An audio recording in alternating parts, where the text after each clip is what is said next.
Agora a gente vai dar sequência e chamar o nosso primeiro painel, que vai focar exatamente no que foi conversado aqui, sobre a longevidade das instituições.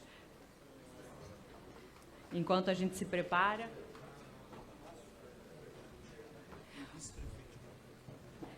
Gostaria de registrar também a presença de Márcio Félix, da ABPIP, que daqui a pouco vai estar conosco no nosso painel. Vou convidar já, porque ele estará conosco no nosso segundo painel, e do vice-prefeito de Macaé, vice-prefeito Fabiano. Muito obrigado pela presença a todos. Agora a gente dá sequência para chamar o nosso primeiro painel, que vai focar na estabilidade regulatória, na longevidade dos investimentos da Bacia de Campos, temas tão falados agora nessa abertura. Esse painel vai ter a mediação de Cláudio Nunes, diretor do IBP, vai fazer a mediação desse painel, que vai trazer a presença de Rodrigo Viana, secretário municipal de Desenvolvimento Econômico de Macaé, Guilherme Sargenti, gerente-geral da Petrobras da Bacia de Campos, participa conosco. Também participam Simone Araújo, diretora da ANP, Bruno Caselli, superintendente de participações governamentais da ANP, e Márcio Félix, presidente da ABPIP, agora citado, Associação Brasileira dos Produtores Independentes de Petróleo e Gás, um painel extremamente técnico. Peço a todos para... A gente está terminando de arrumar, né? Sentando, lembrando mais uma vez, gente, todo esse conteúdo vai estar disponível no YouTube da FACERJ, todos os anúncios importantes feitos aqui na nossa abertura institucional, e certamente outras informações importantes virão agora nesse primeiro painel, como a gente disse, extremamente técnico, que vai trazer informações de alto nível, que vai discutir a longevidade dos investimentos e a importância também da regulação, da estabilidade regulatória nesses investimentos que estão chegando em Macaé. Agora sim.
Bom dia. Bom dia, senhoras, senhores, damas e cavalheiros.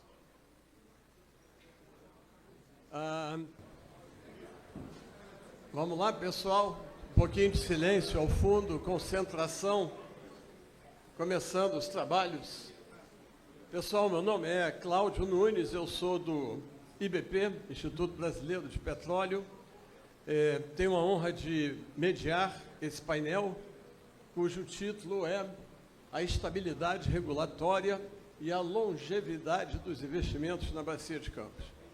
Essas duas frentes em que nós montamos esse painel têm o objetivo de atingir dois pontos que hoje estão beirando o antagonismo, que é absurdo, como bem ressaltou o prefeito Elbert Ria aqui.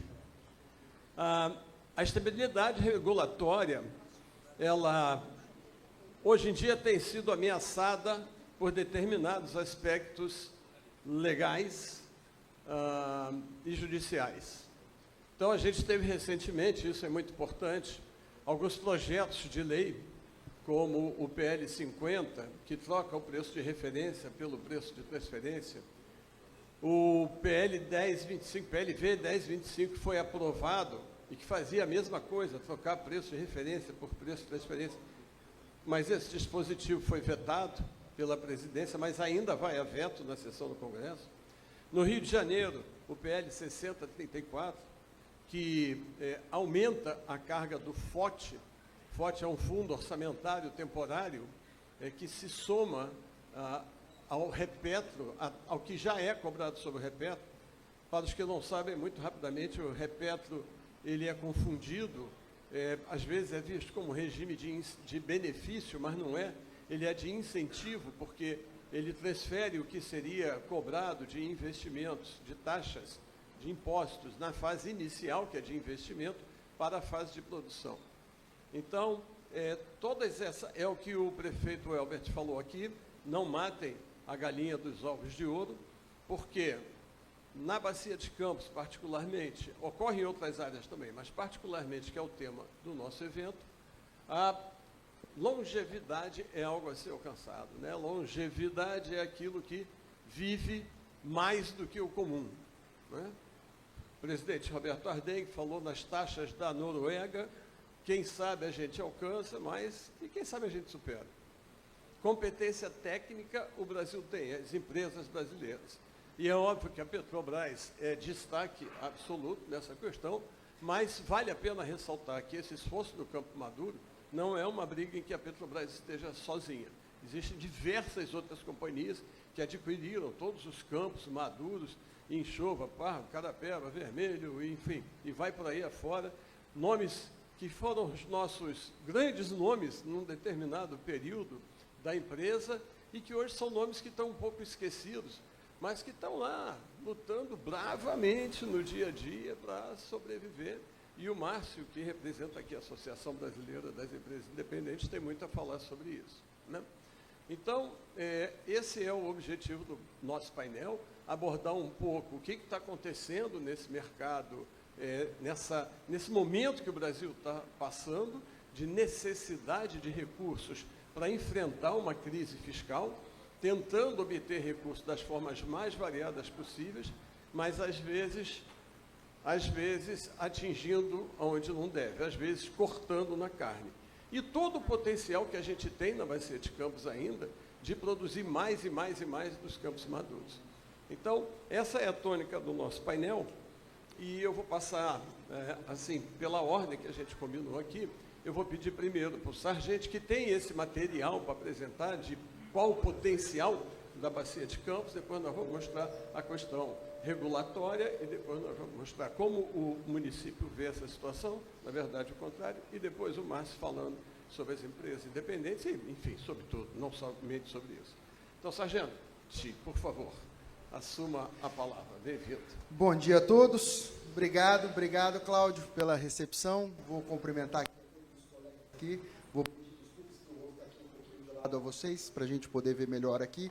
Pessoal, eu acabei trazendo aqui um material, alguns slides, se a gente conseguir colocar aqui, para dar um pouquinho mais de suporte aqui às nossas falas e um pouquinho mais do que é o Campo Maduro, o que é esse mistério que a gente sempre discute aqui enquanto fala da longevidade da indústria do petróleo, né? A gente consegue colocar aqui na tela, pessoal? Bom, por enquanto que a gente vai... São os slides da Petrobras. Isso.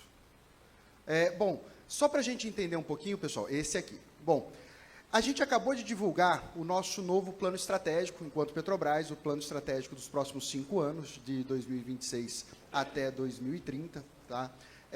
E a gente tem aqui muita repercussão no mercado, e a gente tem ouvido aqui várias notícias dizendo o ponto principal de que houveram alguns cortes de investimento, dado a queda do valor do Brent, né? O próprio Ardengue comentou aqui na sua fala, né, presidente? Nós tivemos, inclusive, o petróleo abaixo dos $60, o Brent aqui bateu $59, o que é uma ameaça para o nosso mercado, para o nosso negócio. Então, podemos passar aqui. Só para a gente entender um pouquinho, pessoal, só um disclaimerzinho geral, toda a apresentação da Petrobras a gente tem isso, a gente coloca aqui que todas as informações que vão ser apresentadas aqui são públicas e são passíveis, são informações vivas, passíveis a mudanças de estratégia. Essa é a nossa visão hoje para os próximos 5 anos, que podem ser a todo momento aí ajustados de acordo com as condições de mercado. Pode passar o próximo. Bom, só para a gente entender aqui como é que a gente construiu esse pequeno overview que a gente vai fazer aqui. Basicamente, vamos falar dos grandes números, investimentos, oportunidades de negócio, o que a gente enxerga para um médio e longo prazo, a extensão da vida produtiva e as expectativas de produção aqui na nossa bacia de campos, as sísmicas e os novos projetos. Não temos apenas campos maduros aqui na bacia de campos, tá, pessoal? Campos maduros é a expertise que nós estamos desenvolvendo na região, mas nós temos, sim, novos investimentos, novas descobertas, um futuro também de novidade aqui para a bacia de campos. Vou falar um pouquinho para vocês e, obviamente, comentar um pouquinho das nossas participações governamentais, aquilo que a gente espera trazer de volta para a sociedade enquanto a esse investimento que a gente está fazendo. Então, podemos passar aqui. Basicamente, para a gente entender um pouquinho do que a gente está falando, a unidade que nós temos aqui, ali em Ibetiba, ela é responsável por um conjunto de campos, que é aquele conjunto que nós estamos vendo ali à esquerda do nosso palco, com vários campos produtores, vários deles em produção, alguns ainda em desenvolvimento e outros já maduros. Mas quando a gente olha nos grandes números, o que a gente está falando da bacia de campos, nós estamos falando de uma produção acumulada que já passam dos 15 bilhões de barris de óleo equivalentes já produzidos aqui nas nossas 25 unidades. Hoje, a Bacia de Campos, a nossa unidade aqui em Macaé, é responsável por 25 plataformas, é a maior quantidade de plataformas que nós temos na Petrobras, e é responsável por todos esses campos aqui. Hoje, basicamente, nós temos na faixa de 280 poços produtores e mais de 15 mil quilômetros de dutos submarinos interligando essas unidades até os pontos produtores. Quando a gente olha ali a dimensão dos campos que nós temos, aquelas dimensões são reais ali, pessoal, a gente consegue entender o tamanho da responsabilidade que a gente tem e do universo produtor aqui que a gente conseguiu. Hoje, só para que a gente tenha uma ideia, fala-se muito do pré-sal, fala-se muito dos campos gigantes, Búzios, Tupi, mas a nossa unidade hoje, mesmo com uma produção reduzida, que é aquela produção que o prefeito Elbert colocou aqui na fala dele, de 300 mil barris, que hoje é o que a gente está produzindo, a gente ainda assim representa quase 20% de toda a produção da Petrobras. Mas os 300 mil barris não param por aí. Apesar dos nossos campos estarem ficando maduros, nós pretendemos aqui mais do que triplicar a produção da Petrobras na região. Nós contamos com todos vocês, porque a gente não faz isso sozinho, tá, pessoal? E eu vou explicar aqui um pouquinho mais, a gente vai entrar aqui um pouquinho mais para frente. Bom, também quando a gente acaba falando dos grandes números, para a gente entender o que a gente está buscando aqui, a gente está falando em novas plataformas. Sim, teremos novas unidades para campos maduros. Todos os projetos que nós chamamos de revitalização, todos os projetos de revitalização destes campos, hoje estão concentrados na nossa unidade da Bacia de Campos. Serão, no mínimo, 3 novas plataformas que adentrarão ao nosso parque produtivo nos próximos 5 anos. Nós já temos 25, algumas sairão para o seu final de vida produtiva, elas sairão ali para o descomissionamento, mas novas plataformas entrarão no nosso parque. São plataformas de produção com conteúdo nacional, plataformas que trarão oportunidade e que ainda serão construídas. São novas plataformas que virão para a nossa unidade. Para isso, a gente está prevendo investir não só nas novas plataformas, mas também em toda a cadeia produtiva, cerca de 24 bilhões de dólares para os próximos anos. Pessoal, eu estou falando aqui mais de 100 bilhões de reais nos próximos 5 anos. Será que a gente está preparado para entregar o que a Petrobras precisa? É esse desafio que eu faço a todos os empreendedores, a todas as pessoas aqui da região. Nós precisamos estar aptos a receber o investimento, porque 100 bilhões de reais em 5 anos não é fácil da gente conseguir entregar tamanha capacidade produtiva. Por isso que a Petrobras está aqui. Ela está aqui para mostrar para vocês o tamanho do nosso desafio e convocar vocês para se juntarem a nós e conseguirmos traçar aqui os próximos passos da nossa companhia.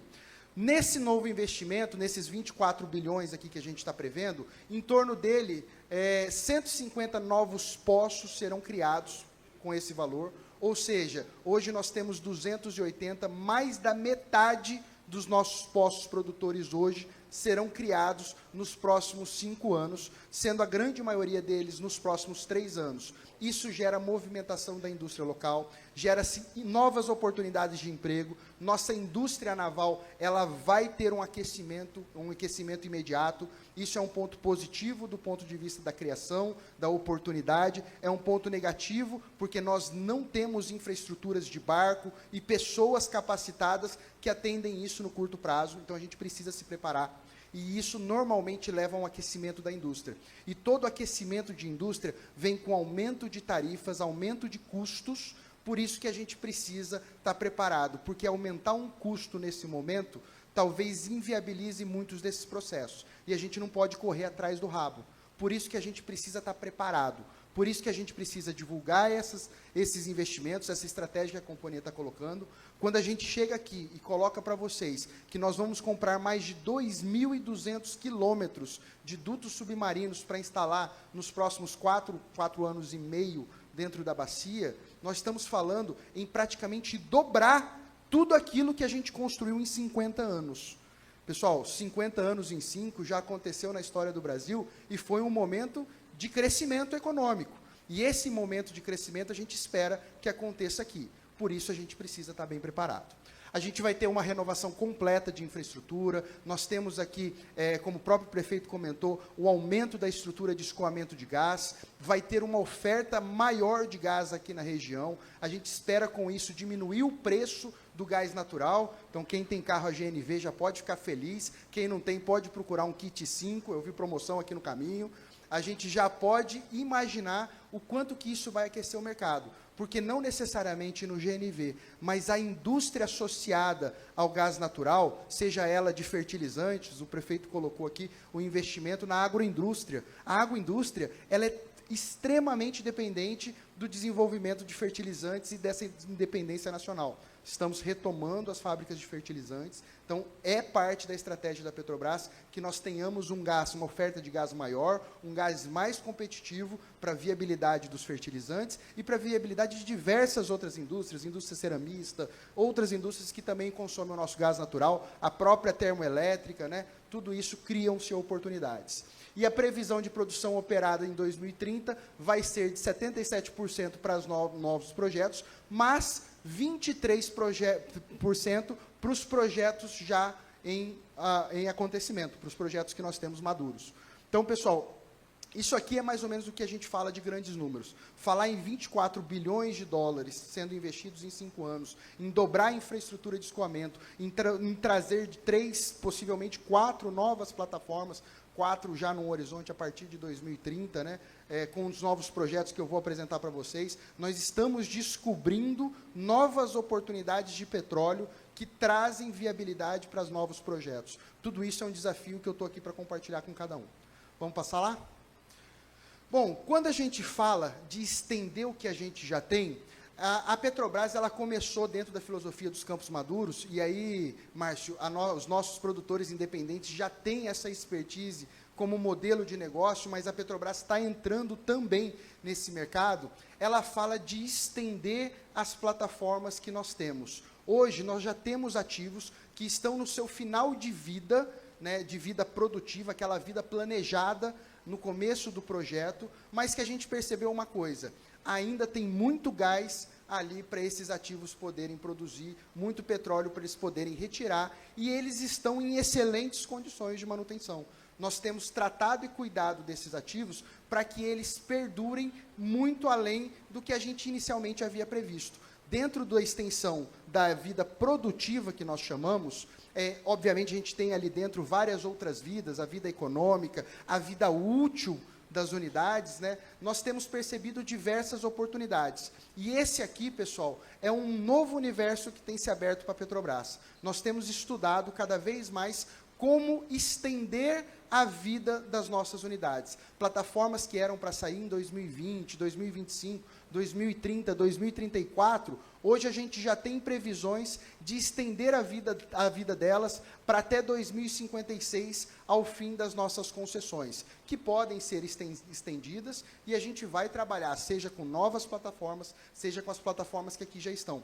Mas por que isso aqui é muito importante, pessoal? Por que a gente vai colocar mais de 6 bilhões de dólares em manutenção e extensão desses ativos? Porque esses ativos, eles já estão com os custos amortizados. Eles, quando foram planejados, lá na década de 80, de 90, quando eles viraram um negócio, eles tinham um tempo de payback ali dentro dos 25 anos de vida produtiva da unidade.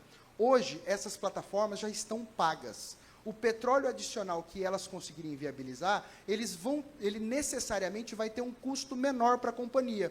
E isso faz com que nós sejamos competitivos para tirar menos petróleo. Ou seja, o universo dos campos maduros mora justamente em a gente diminuir os nossos custos. E diminuir os nossos custos passa em usar ativos já pagos.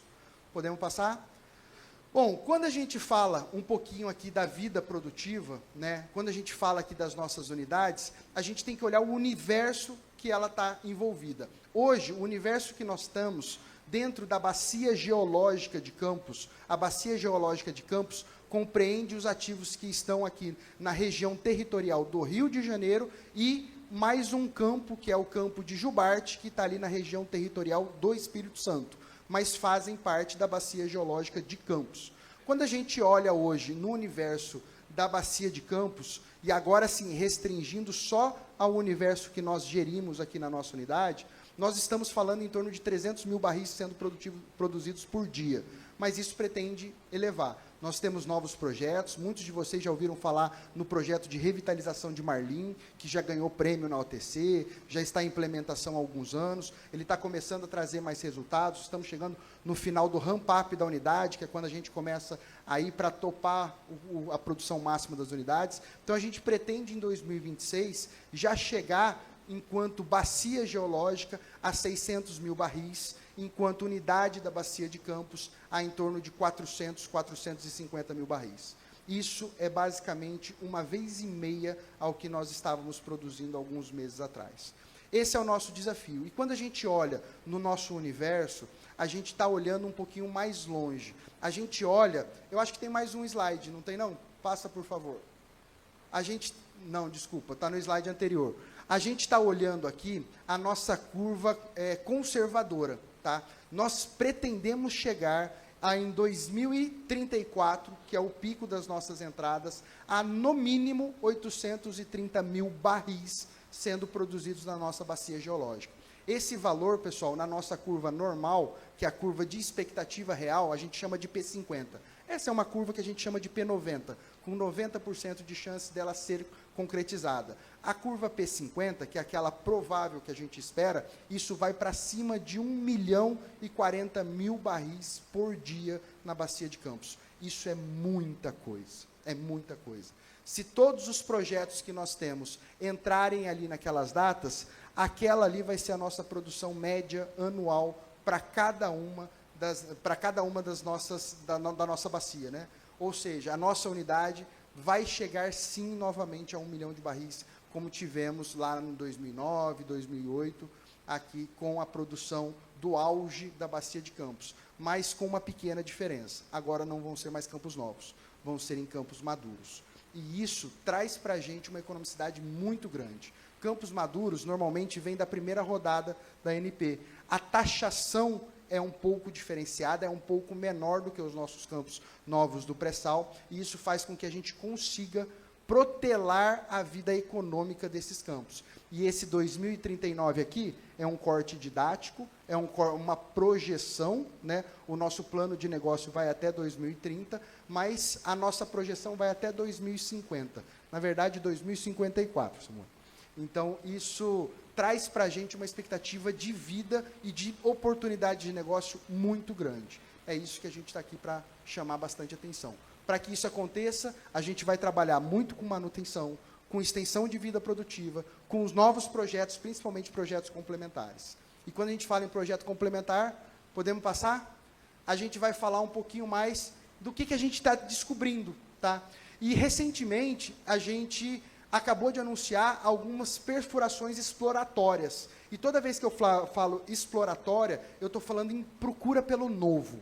Porque a gente vai ter, sim, uma frente para descobrir como fazer melhor com o que a gente já tem. Essas são as nossas campanhas de sísmicas. Mas a gente descobriu recentemente, e anunciamos a mercado, a descoberta do Poço de Brava, que ele retribuiu com bastante óleo. O Poço de Brava, pessoal, ele fica ali entre Marlim e Albacora, numa região muito promissora para a gente, né? Então, ele foi um poço excelente. A gente acabou de anunciar recentemente o Poço de Tartaruga Verde Sudoeste, tá?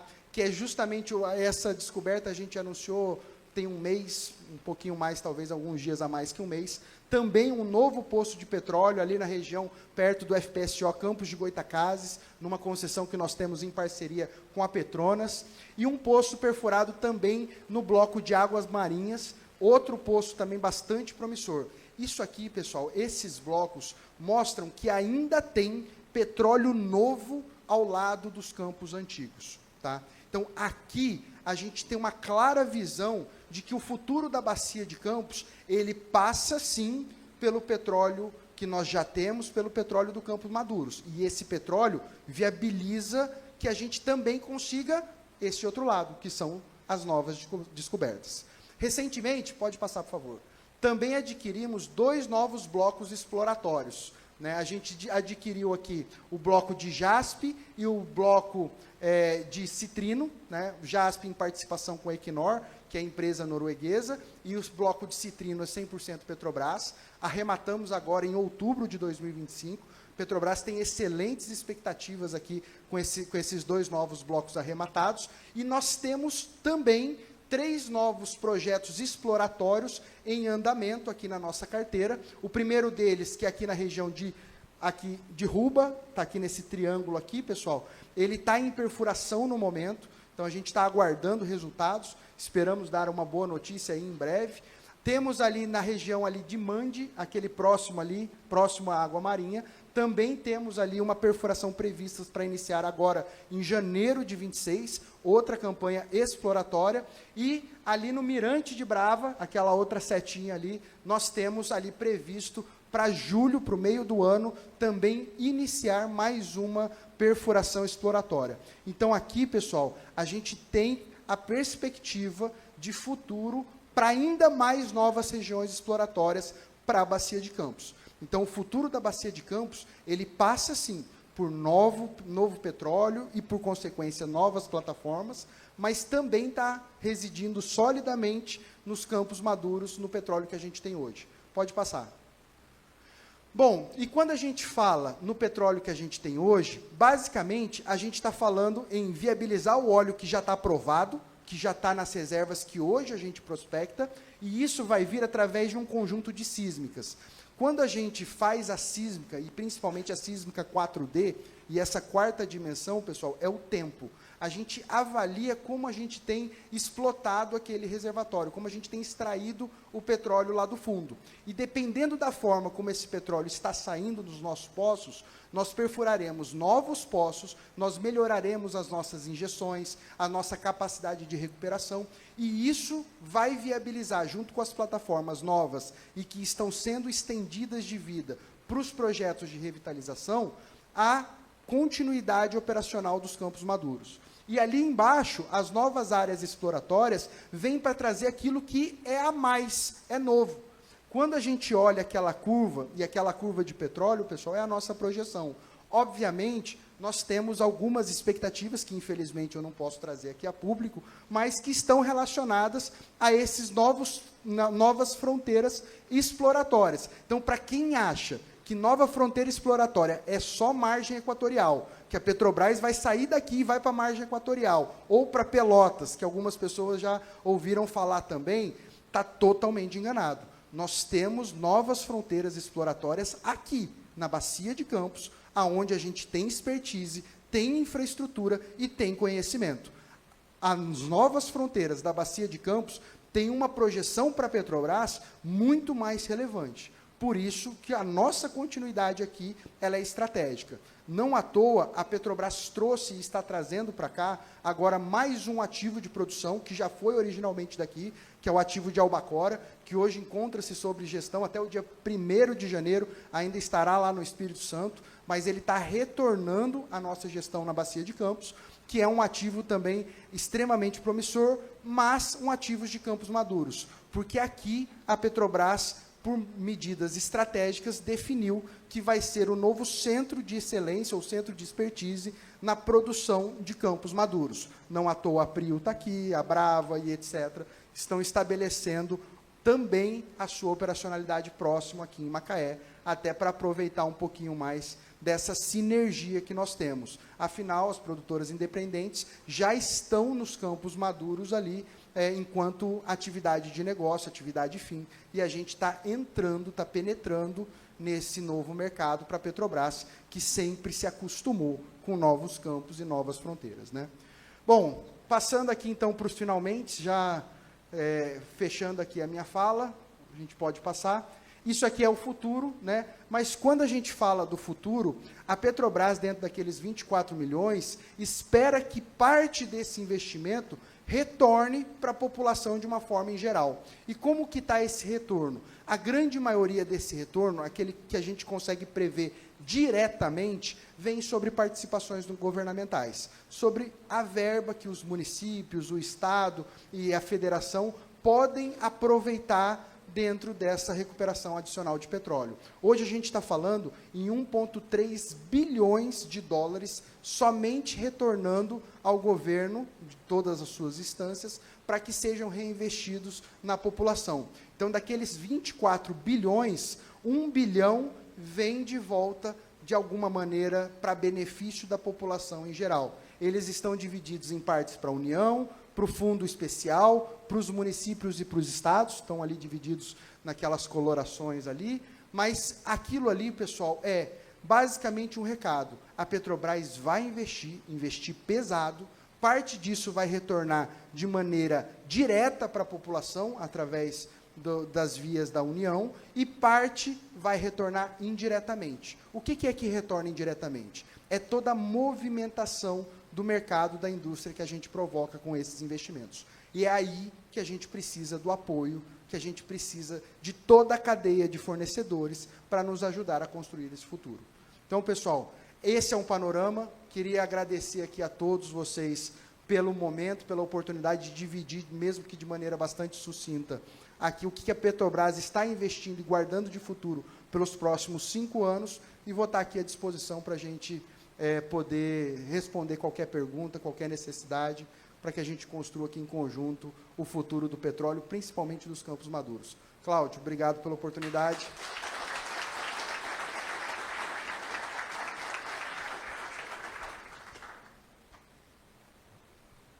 Sargente, muito obrigado pela apresentação, excelente apresentação. Que bom, né? Saber que tem tanta possibilidade assim para a gente. Sargente, só uma perguntinha rápida que eu fiquei curioso.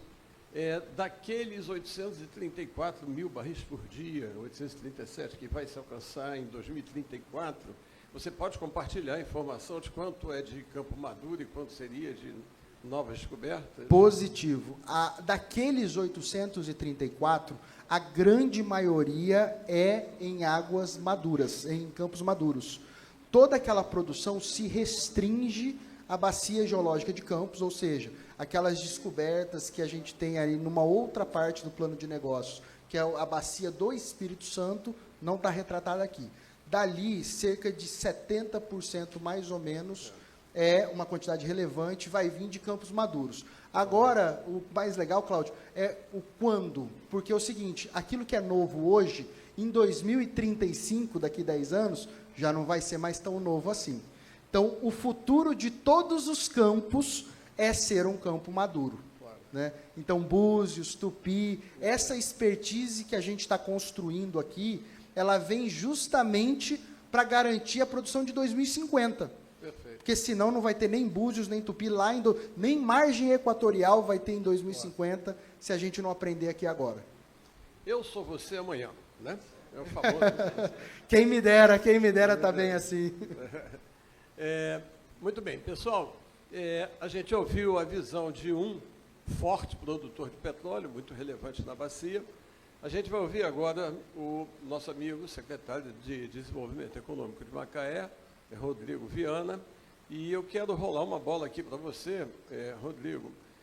A gente está vendo, e eu tenho conversado muito aqui com o pessoal da prefeitura, né, tudo que tem acontecido, que eu falei anteriormente, sobre os projetos de lei, né, essa coisa que a gente chega a se chamar de sanha arrecadatória, né, já deve ter ouvido essa expressão, né, que é a ganância, né, e principalmente em época de crise, que a gente reconhece, mas, e às vezes, como eu disse, cortando na carne. Então, você está aqui numa localização em que tem essas oportunidades maravilhosas, né, uma bacia com mais de 50 anos de existência, né, que vem descobrindo, se reinventando o tempo todo, né, e agora com esses novos desafios. Então, oportunidades fantásticas, mas, obviamente, com uma rentabilidade menor. Foi ressaltado aqui, não são campos como o pré-sal em termos de rentabilidade, não é? Então, são outros desafios, inclusive uma rentabilidade menor, o que significa risco, significa instabilidade, em cenário de preço em queda. Estamos abaixo de $60 por barril. Então, aqui a gente vê essa necessidade da união entre o Estado como um todo, todas as entidades do Estado. Se quisermos, se o Brasil, não é se a Petrobras quer, não é se o IBP, não é se o Rodrigo, se o Brasil quiser produzir isso, vai ter que se unir de alguma maneira. Alguém vai ter que ajudar. Se quiser tratar esses campos como os grandes poços do pré-sal, vai dar ruim, né? Como se diz assim. Então, Rodrigo, você tem de lado uma oportunidade danada acontecendo e você tem do outro essas ameaças da regulação fiscal. E vale ressaltar, você tem uma oportunidade aqui fantástica com essa chuva de gás, será que eu posso falar chuva de gás? Com essa chuva de gás que vai cair agora aqui em Macaé, né? A possibilidade dessas térmicas, 13 projetos novos, e você tem um leilão em março, mas a Assembleia Legislativa do Rio de Janeiro está aumentando o FOT, né, que já incide já até na fase dos investimentos. Rolei uma bola meia quadrada para vocês, né, Rodrigo? Uma boa tarde a todos. É uma satisfação a gente estar aqui, nesse palco aqui, que a gente lutou muito para que acontecesse. Porque o Conecta vinha como um evento com a grande parceira Facerj, e a gente como patrocinador, mas diante de tantas ameaças, frente a tantas oportunidades que a gente ainda pode continuar mantendo, governo municipal de Macaé, um governo maduro, de uma bacia que já está produzindo há 50 anos, a gente conversou com o parceiro Facerj e falou, a gente tem que ter um painel aqui e trazer aqui o IBP, a ABPIP, a ANP, a Petrobras, para que a gente possa manter aquecido uma discussão importantíssima, né, que vai passar por política. E num cenário próximo que a gente não pode correr risco. Então, assim, quero saudar aqui, agradecer a Ardengue, aqui o IBP na figura do Ardengue, do Cláudio, a ABPIP na figura do Márcio, né, a Petrobras aqui, sempre uma grande parceira. Eu costumo dizer, enquanto secretário, já estou secretário do município aí há 5 anos, desde que começou o governo de Welbert, vim do final do governo passado, e existe uma importância... o que é o governo que a gente está fazendo agora, um governo pró-indústria, um governo desenvolvimentista, um governo que cuida, que ama o ambiente de negócio e que entende que quem produz está do lado de fora, produz divisas está do lado de fora, quem assina carteira está do lado de fora. Então, a gente tem procurado facilitar da forma republicana, mas facilitar e ser um grande facilitador, linkando o que está aí no Conecta, grandes empresas com grandes projetos, para que o mercado aconteça. Então, Cláudio, muito importante esse painel aqui hoje, para a gente falar e ratificar a posição de Macaé. O Elbert falou aqui na abertura, e ele fez um overview, passou uma visão geral de como o governo pensa. A gente é um governo que a gente sabe onde a gente está, quando a gente foi eleito, aonde a gente está hoje e aonde a gente quer chegar. E a gente vai chegar de mãos dadas com o IBP, com a ABPIP, com a indústria de forma geral, com todo o segmento produtivo, que vai além do óleo e gás. Então, a gente tem trabalhado por esse ambiente, cuidado dele dessa forma. Bem, a gente tem feito política séria. Política, às vezes, é muito rotulada, mas a gente tem feito, e o Elbert tem falado isso, e eu estou aqui para ratificar. A gente tem feito política séria, política com responsabilidade. Um governo que foi eleito e começa um mandato em 2021 com um orçamento de 2 bi, com um custo da máquina em 2 bi 100, com um custo da máquina em 2 bi. Fechamos o primeiro mandato, 31/12, com um orçamento previsto para esse ano de 5 bi 300, segurando o custeio da máquina, mas diminuindo a dependência dos royalties. E diminuir a dependência dos royalties não quer dizer que a gente não quer os royalties. É uma compensação, a gente vai lutar para que tenha, mas não depender. O que isso tem a ver com essa conversa e com o que você colocou, Cláudio? Tem tudo, porque a gente hoje não custeia a máquina de Macaé, as nossas políticas públicas, com dinheiro dos royalties. Então, essa sanha, e por que eu dei essa volta toda? Você falou de uma sanha que os governos têm que se organizar. Eles têm que aprender a lidar com as suas contas. E eles não podem depender de uma medida compensatória. Eles têm que gerar riqueza. Esses 5 bi 300 previstos para esse ano, foi a arrecadação própria que a gente cresceu. Cresceu como? Ajudando todo mundo que está aí a produzir. O nosso ISS cresceu. A nossa arrecadação própria cresceu. E nós vamos além. Nesses 50 anos, misturando um pouco de forma desconstruída, a gente herdou com essa indústria, que aqui na pessoa do Sargente, eu vou colocar, que cresceu aqui com o offshore, a partir da bacia de Campos, são 50 anos, a gente já sabe tudo que a gente errou e a gente não vai errar mais. A gente tem procurado contribuir com os municípios produtores de petróleo, a experiência. Existe até uma publicação em Macaé que diz do caos ao conhecimento. E a gente não se permite correr o risco que a gente passou de 2015 a 2020. 2015 o barril do petróleo, né, acomodou de $120 para $20. Naquele momento apareceu uma frase, Macaé, Detroit brasileira. Longe disso nós não vamos ser, porque nós vamos andar de mãos dadas com a indústria. A gente entende que a indústria que vai proporcionar do óleo, gás e energia, vai proporcionar a gente a fazer o que o prefeito colocou, que é aonde a gente quer chegar. Não depender dos royalties. Eu, em especial, falo que royalties é uma figura de extinção. E, desconstruidamente, vou colocar Macaé com maturidade, entendeu isso em 2015, 16, 17, menos royalties, mais investimento para os campos maduros. O que Macaé não vai permitir, ou ela chega a ficar arrepiada, falando no jargão popular, duas palavras, desinvestimento, descomissionamento. Só o descomissionamento necessário para o equipamento novo chegar, aumentar a eficiência da produção. Linkando com o leilão em março, porque está dentro do que a gente vai falar, e para isso a gente organizou esse painel, para que a gente mobilize a política. Somos os nossos parlamentares, e para que os nossos prefeitos, dentro de duas organizações que nós temos aqui, e que devem caminhar de mãos dadas, a ONPetro e o SIDENF, isso já surgiu efeito, e ao governador vetar o que tiver que vetar, porque não dá para cada hora o nosso parlamento ficar inventando mais o FOT, agora um fundo orçamentário temporário. A sanha da arrecadação e distribuindo para quem está produzindo. Gente, se a gente não luta e entende que menos royalties, mais investimento, naquele tempo, os campos maduros do Marco Zero, Márcio, será que a gente estava batendo recorde de empregabilidade? Porque nós mais sentimos. Hoje a gente está respirando com uma folga. Eu digo até que a gente está numa bolha invertida aí, diante de um cenário macro. Então, assim, estou aqui para ratificar a IBP, a ABPIP, a indústria, a ANP também, que vocês contem com a gente. Passaram aí agora, né, questão de orçamento, todo mundo discute orçamento, e orçamento está dentro dessa sanha arrecadatória, para que vocês não fiquem sem investimento, para que não lhe falte infraestrutura, porque faltando infraestrutura para você, a gente tem situações, passamos aqui agora, vou dar um exemplo peregrino, não pode parar. A gente não pode parar porque a ANP, que tem um papel importantíssimo, está faltando a ela infraestrutura, porque faltou a ela orçamento. Então, ANP, vocês contem com a gente também. A gente tem feito um governo pró-mercado mesmo. Inclusive, eu venho do mercado.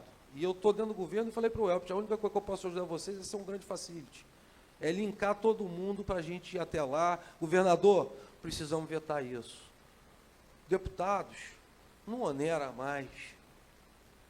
A ANP conta com a gente, né? E é isso que a gente vai fazer. A gente tem, só para finalizar, um leilão em março. Estamos aí no risco, aí com 13 projetos, né, de 15. Aí Habitat tem os projetos do Açu também. A gente, um leilão com apetite enorme, mais de 20 gigas, a gente está arriscado não colocar uma térmica no Rio de Janeiro, por conta do FOT. Porque não dá para a gente disputar com quem está no benefício da Sudene, com quem está da Sudã, né, e outros, onerando isso daí. Né? A gente teve aí Marlim Azul, que já está produzindo 565 mega. A gente tem a oportunidade, aí diz o mercado, diante do apetite que tem aí, da gente emplacar mais 3 projetos aqui no Estado, de forma otimista, sendo conservador mais um, e a gente colocar em risco de não ter nenhum. Então, nós temos que gritar mesmo, e juntar. E somos dissonantes, hein? Fazemos parte, o Elbert colocou, e eu vou ratificar. A posição da Onpetro não nos representou. Sequer fomos consultados.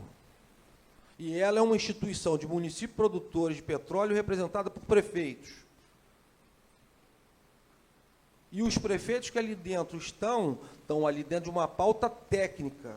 Não é para fazer política em cima, colocando em risco uma sociedade. A nossa, que nos elegeu, que nos deu 85% de aprovação e recondução, como o Elbert disse, a nossa responsabilidade, nosso sarrafo subiu 4 vezes. Estamos trabalhando 4 vezes mais.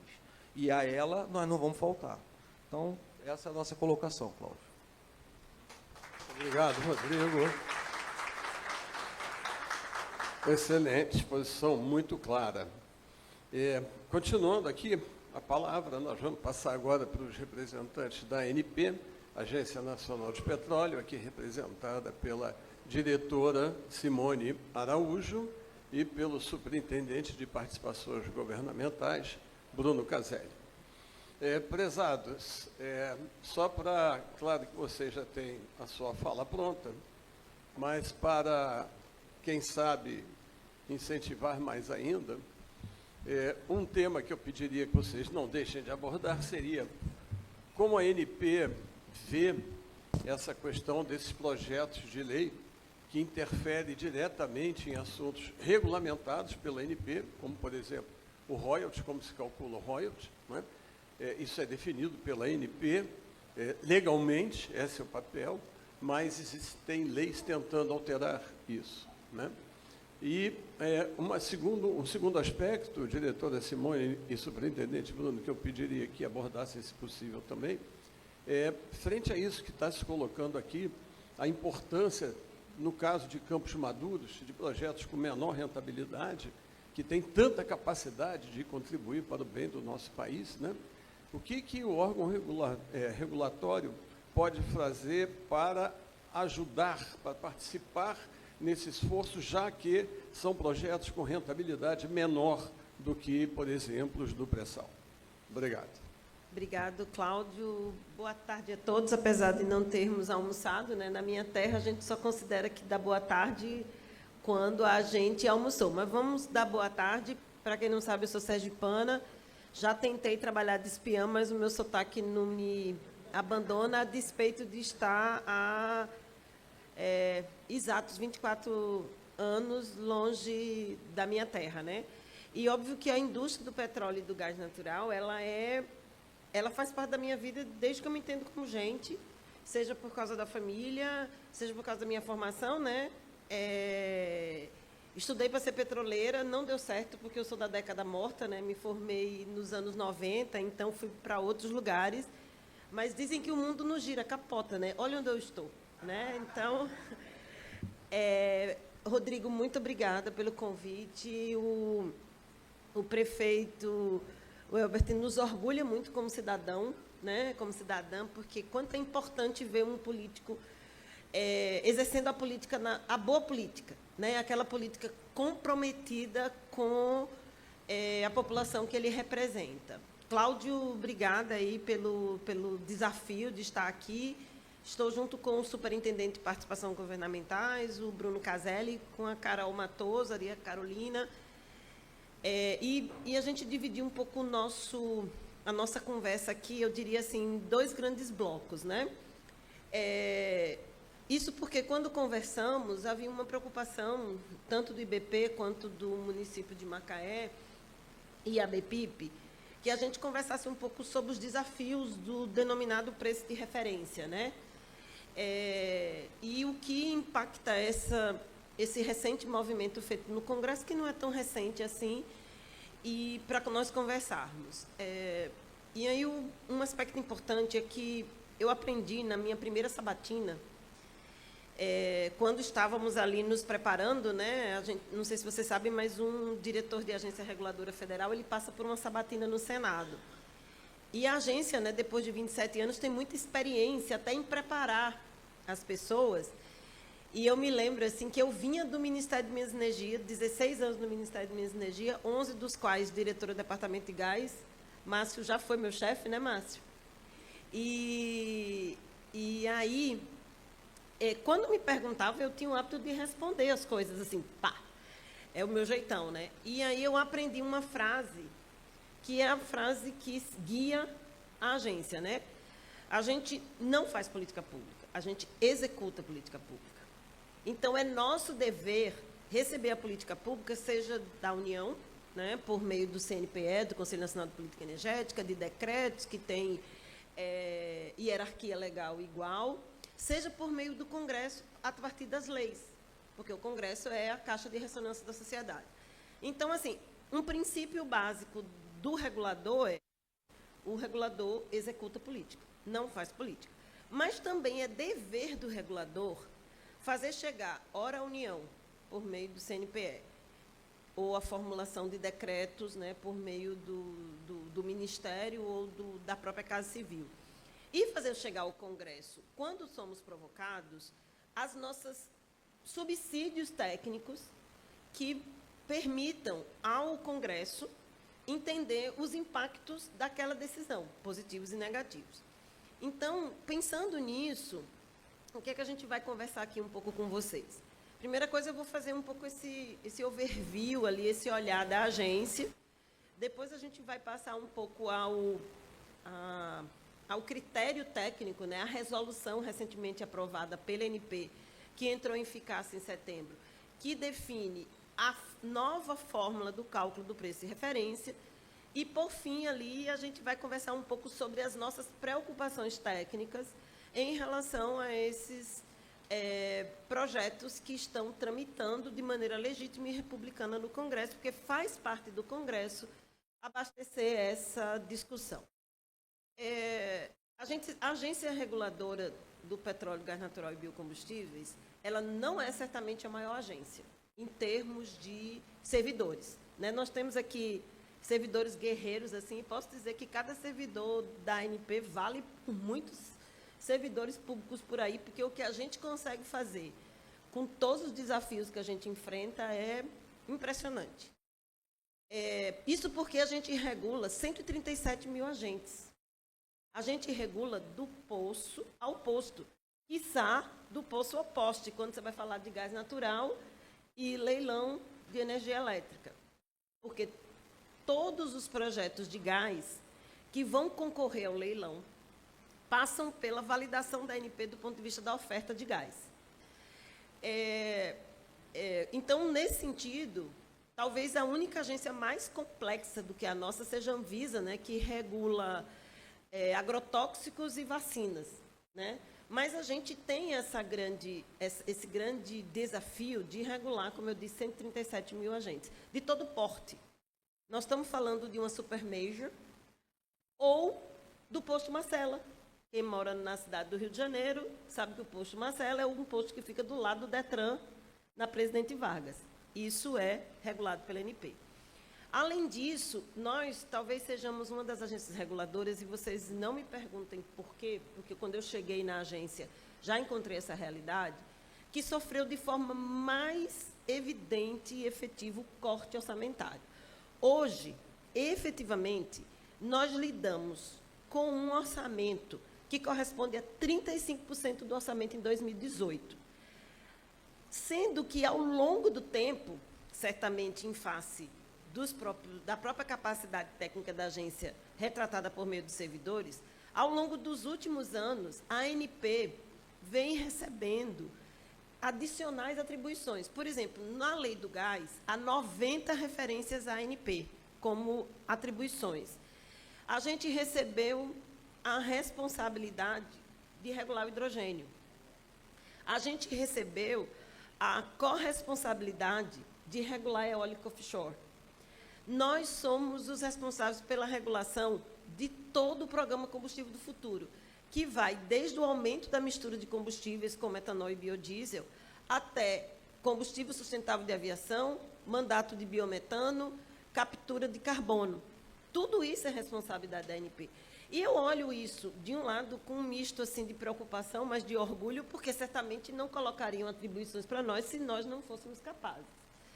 Ora, isso tudo nos demonstra, por exemplo, que se unicamente conquistarmos um esforço feito pelo deputado Arnaldo Jardim na LDO, de não termos os nossos recursos contingenciados, ainda assim os nossos recursos não são capazes, hoje, por exemplo, de subsidiar o orçamento do PMQC, que é certamente um dos maiores programas de qualidade de combustíveis do mundo, vetor fundamental para a nossa fiscalização. Então, assim, imaginando que, por isso que eu digo que a nossa situação é mais dramática, porque enquanto os nossos colegas de outras agências estão preocupados em não contingenciar, para nós, não contingenciar não é o suficiente. Para vocês terem uma ideia, para que a gente consiga funcionar de forma regular e possamos retomar o conjunto dos programas, inclusive de capacitação de pessoal, que temos hoje, seriam necessários mais 100 milhões de reais do nosso orçamento. Hoje, a gente tem uma expectativa no orçamento de um orçamento menor do que 140 milhões. Para vocês terem uma ideia, sabe quanto arrecadou-se de royalties e participações governamentais, de um jeito geral, o ano passado? A média são 100 bilhões de reais. Essa é a arrecadação, essa é a distribuição que a ANP faz. Sabe quanto nós arrecadamos no último leilão de concessão?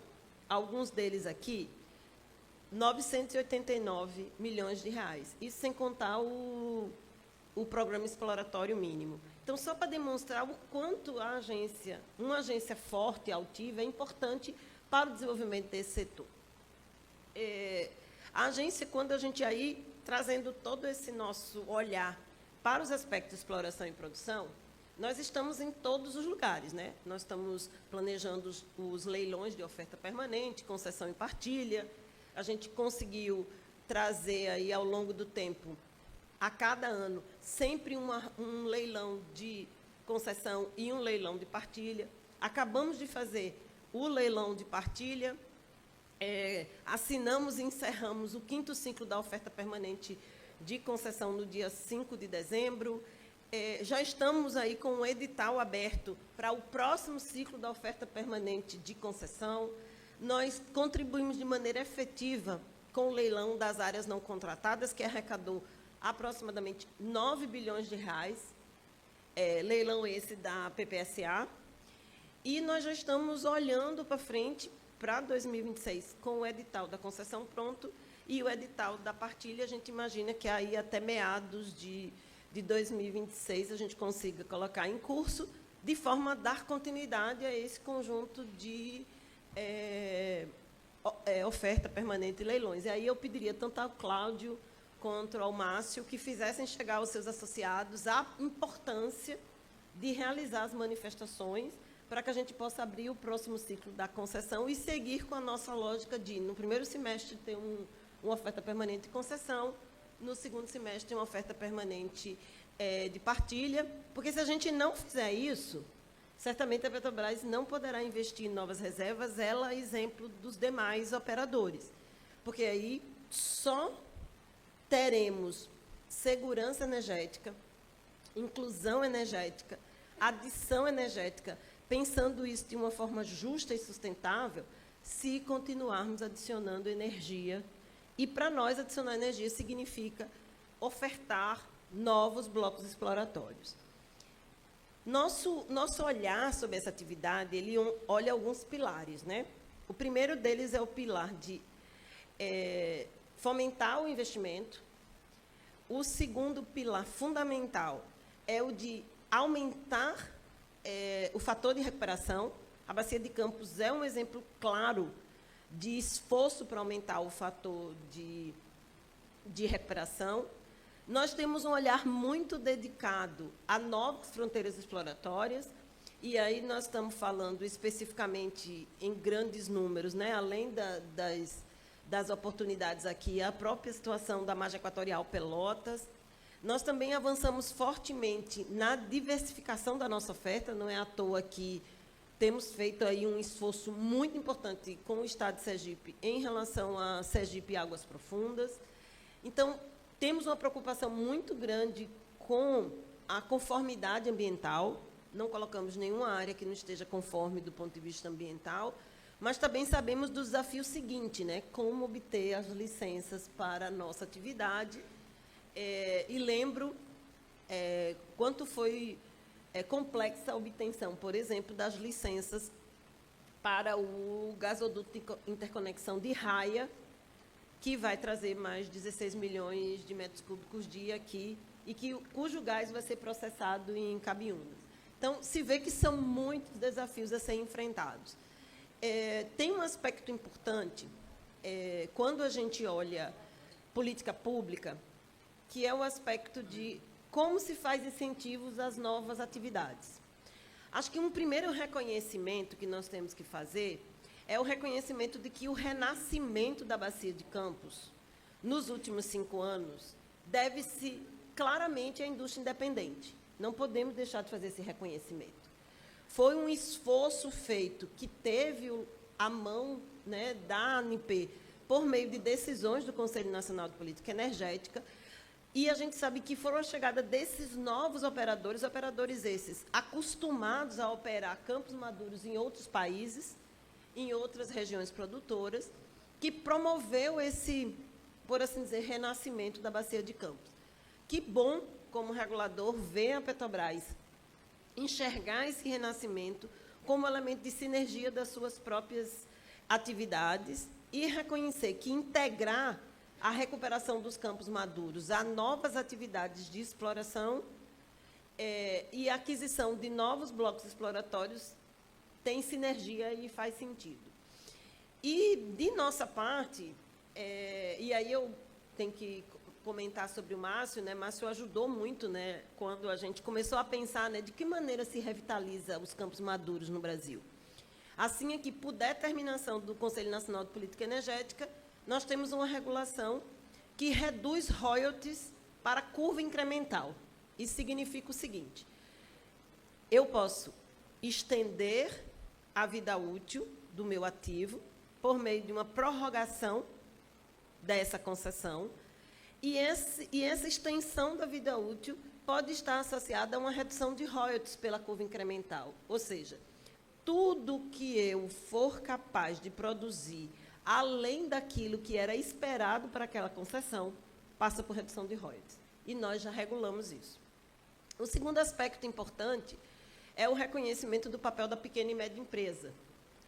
E, de novo, a pequena e média empresa, também por determinação do CNPE e por regulação da ANP, passa por um processo de redução de royalties. Agora, o nosso desafio é o de regular a redução de royalties em campos marginais. Esse é um novo desafio que enfrenta a área de participações governamentais e que deve estar, e já está na nossa agenda regulatória para 2026. E aí a gente chega ao famoso preço de referência, né? Tem uns conceitos que viram umas panaceias, assim, né? É um pouco assim, nunca vi nem comi, eu só ouço falar, né? Vale o samba aí, né, que está tão pertinho do carnaval. E o preço de referência, primeira questão, tá? O preço de referência não é o único parâmetro que define arrecadações em participações governamentais. O que define a arrecadação em participações governamentais é uma combinação de preço de referência, condições econômicas, como royalties, e o preço do barril no mercado internacional.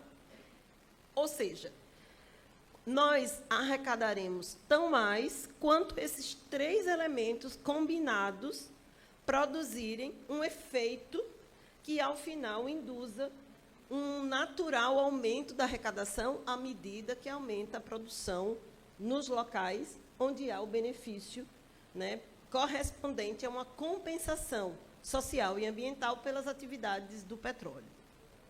Isso posto, o que aconteceu, né? Em royalties, em participações governamentais de um modo geral, é o espaço que a ANP tem menos discricionariedade para tomar decisões. Por quê? Porque é uma área em que o próprio arcabouço legal deixa claro que nos compete exclusivamente definir os parâmetros técnicos. Neste lugar, nós não podemos escolher fazer ou não fazer. Nós não podemos escolher sopesar a conveniência e oportunidade de realizar ou não realizar a revisão dos parâmetros.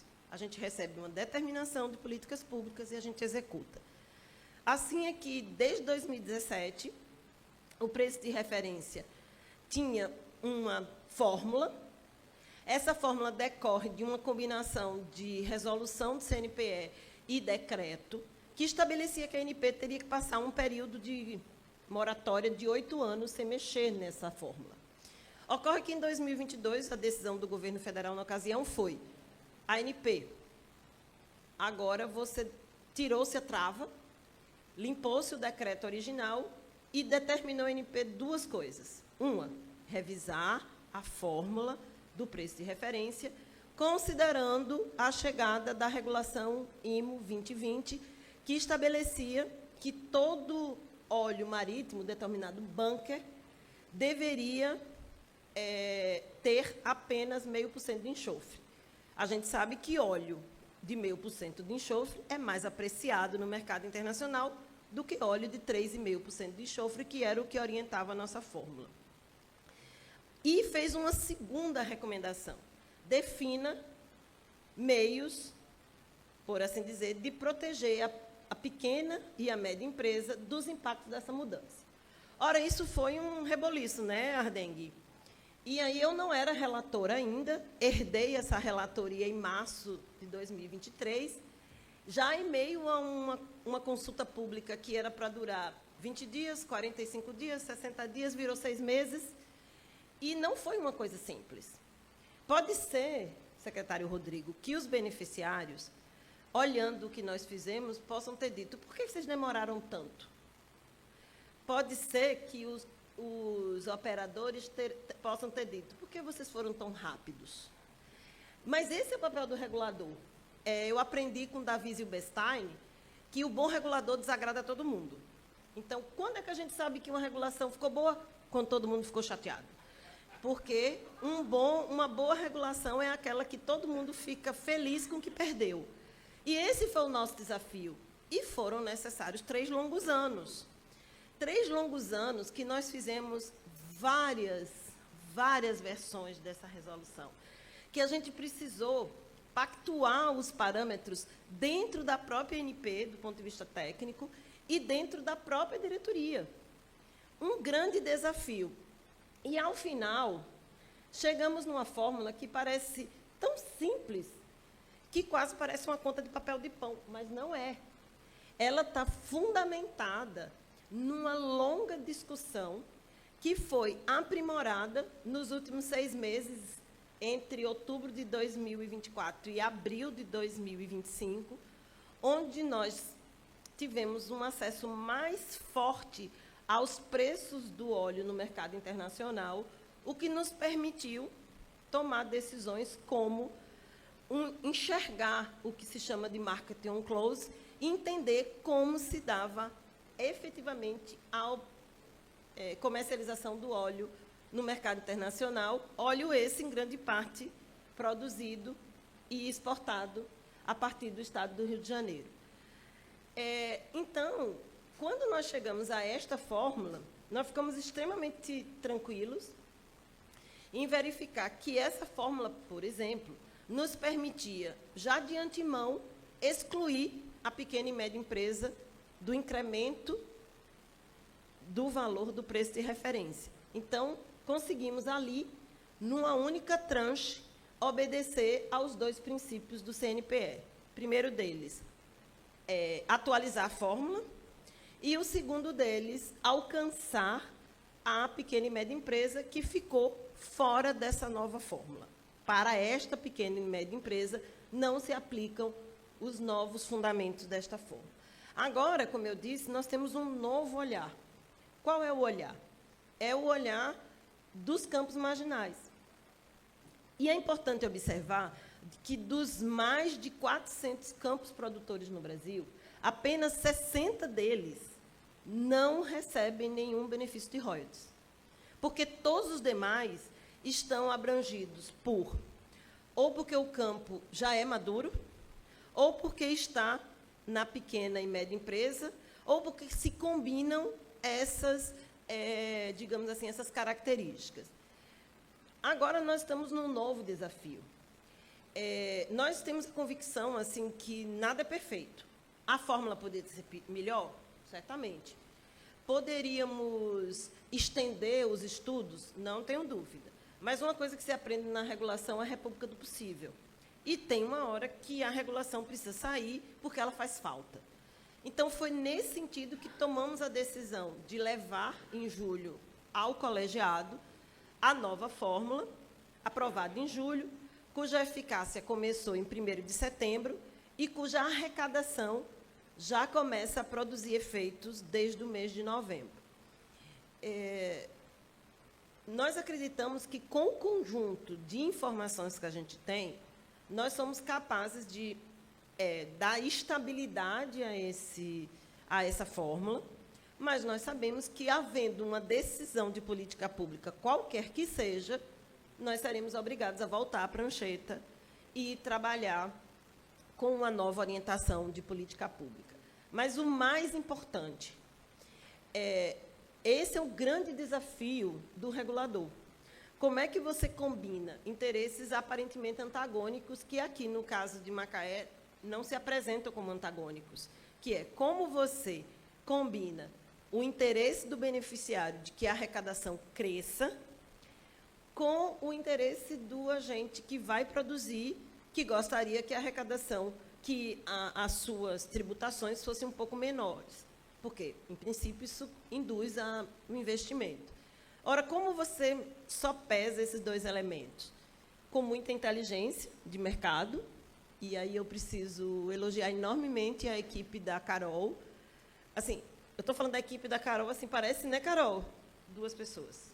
Que trabalharam, assim, de forma impressionante, mas também contamos ali com um suporte muito grande de agências de preço, né, que confiam na ANP e, sobretudo, a gente entende que a gente, jogando a modéstia às favas, né, como diz o ministro Gilmar Mendes, que a gente conseguiu construir uma situação equilibrada. E já concluindo a minha fala e passando para o Caselli, a gente agora queria trazer um pouco para vocês as nossas preocupações em relação aos textos que apareceram, não porque de nossa parte há qualquer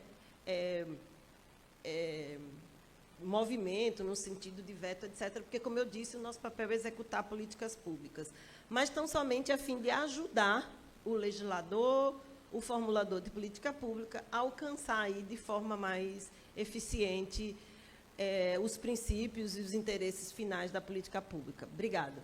Passa aí para o Caselli.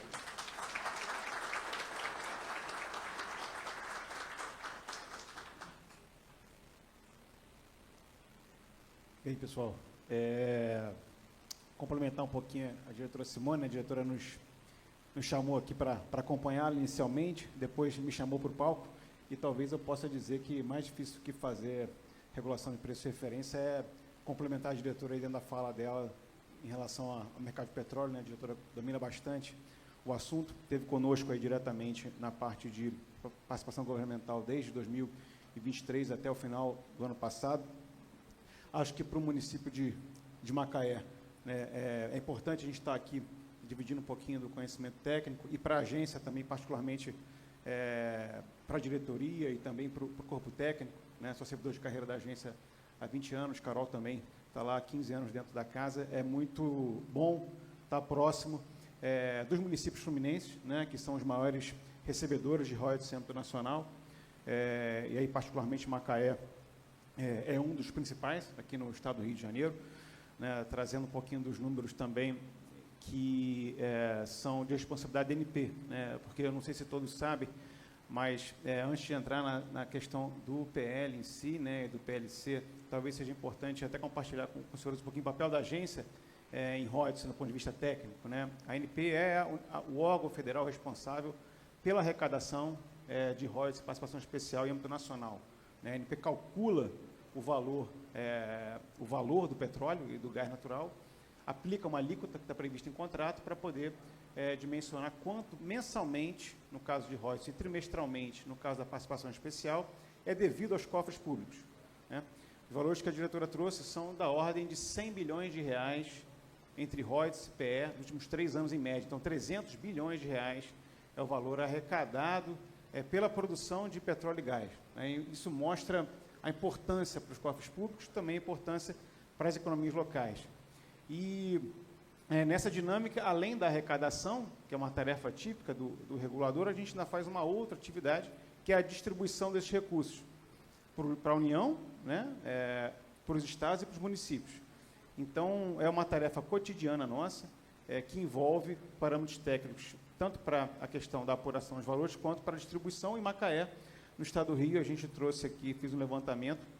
O estado do Rio, hoje, ele é responsável, nos municípios, de tudo que é recolhido de royalties, 26% vem para o estado do Rio de Janeiro, e Macaé, 24 e 25, recebeu 2,7 bilhões de reais referente a royalties, mostrando a importância só da arrecadação direta, né, decorrente da produção de petróleo para o município, sem contar os demais impostos que são recolhidos aí por ISS, IPTU, outros impostos indiretos aí em função da arrecadação. Então, isso demonstra, por um lado, a importância da produção, né, e a importância da regulação aí na garantia, na previsibilidade, né, na segurança jurídica e técnica, para que os regulamentos, as regras, os contratos sejam atrativos para o investimento privado. Então, o papel da agência é fundamental, né, e diria que preponderante para que as empresas atuem com segurança técnica, com segurança jurídica, e os parâmetros de cálculo do preço eles sejam conhecidos pelas empresas, pelos agentes de mercado, e possa ser calculado pela ANP de forma transparente. Então, entrando um pouquinho na temática técnica, né, que abarca a questão do preço de referência, como a diretora comentou, é um dos parâmetros de cálculo, né, e esse preço hoje, como que ele é mensurado pela ANP? Né? A ANP domina a mensuração desse valor. Não são as empresas que dizem qual vai ser o valor do óleo, é a ANP que calcula isso por meio de uma metodologia que envolve preços do petróleo no mercado internacional, e a gente olha o preço na Europa, que é o mercado referência, o mercado mais importante nas transações de mercado, e também dos derivados do petróleo, né? Então, a ANP olha o preço do petróleo bruto, que é o Brent, mercado internacional, ela olha também as informações referentes a gasolina, diesel e óleo combustível. A partir dessa cesta de produtos, entrando numa questão bastante simplificada, a ANP calcula o valor para cada um dos óleos dos campos produtores no país como um todo, né? Então, os campos aqui no Rio de Janeiro são calculados dessa forma, os campos fora do Rio, em São Paulo, todos passam pela mesma sistemática, e a sistemática permite a ANP valorar de forma diferente a qualidade de cada óleo e cobrar os royalties a partir disso, sem que fique presa ou correndo risco, né, de se submeter à informação que está somente no controle das próprias concessionárias. Então, quando a ANP calcula um preço de referência a partir de uma fórmula paramétrica vinculada ao preço do mercado internacional, ela está controlando integralmente o valor do óleo que é extraído dos campos. Então, quando nós fizemos a regulamentação recente, o que foi modificado? Na verdade, foi a introdução de um outro derivado, que é o óleo combustível de baixo teor de enxofre, mais valioso no mercado internacional, né? Portanto, sempre que a gente tem a introdução de um componente mais valioso, o petróleo, o valor do óleo vai subir. E a dinâmica toda que houve na agência até julho foi de, essa elevação ela é demasiada, não é demasiada, ela é justa. Então, a ANP se depara sempre com essa dialética aí, mas o nosso foco, ele não é para arrecadação, nem para a empresa. O foco é que o petróleo seja, e o gás seja valorado da forma justa e tecnicamente mais adequada. Então, em julho, a decisão foi pela introdução do óleo combustível de baixo teor de enxofre, a partir de um processo de discussão longo, né, quase 2 anos aí, e muito rico de interação, foram 2 audiências públicas, sem contar as reuniões que aconteceram, permitindo que a gente chegasse a uma solução tecnicamente muito robusta, né, e muito bem trabalhada. E aí, quando chega um pouco quando a gente se depara com debates no legislativo em relação a mudanças, né, que envolvam o cálculo do preço de referência, isso particularmente a gente pode citar tanto o PLC 10, né, decorrente da medida provisória 1304, quanto o PL 50, 2024, a gente sempre tem que ter a cautela. Primeiro, de saber que o Congresso tem a prerrogativa de legislar e dizer como é que tem que ser feito o cálculo do preço pela ANP, qualquer que seja a metodologia. Mas isso não nos impede, como reguladores, de apontar os riscos de mudanças que possam surgir, uma vez que nós já viemos de um modelo anterior, onde estava vinculado ao preço de venda, e ele se mostrou falho na capacidade do regulador de enxergar esse preço. Então, a partir do histórico e dessa dinâmica toda que a gente tem, em situações como essa, Cláudio, respondendo a sua pergunta, aí a gente tem o papel de apontar para o legislador ou para o governo federal os riscos associados a isso. E a gente vê, assim, um grande risco principal, que é a assimetria de informação. Né? O que é assimetria de informação? Para o regulador é um termo muito utilizado, é quando o Estado não tem informação suficiente para tomar uma decisão, valorar algum produto, criar algum tipo de regramento. Né? Isso é muito típico no caso de produtos comercializados. Né? O Estado não tem o controle da estratégia comercial das empresas, e no caso da agência, sequer as notas fiscais nós temos acesso. Então, o primeiro risco, quando a gente se depara com uma proposta como essa, é de apontar esse aspecto, né, que qualquer proposição, né, regramento que vá trazer à tona a questão do preço de venda, você vai ter que enfrentar a questão da assimetria de informação. Então, esse é bastante crítico. Hoje a gente não vive com essa assimetria. Por quê? Como eu falei, a ANP define o preço. Somos nós que definimos qual vai ser o preço de cada um dos hidrocarbonetos. A gente pode mudar essa regra, se entender que há evidências para isso, mas fato é que hoje a gente não vive nessa sistemática de assimetria. Um outro aspecto também é a própria segurança jurídica. Né? Quando a regra é criada dentro do ambiente da agência, na nossa visão, a gente consegue construir um conjunto de interações, instrumentos e dispositivos e notas técnicas e pareceres jurídicos que fundamentam aquela decisão.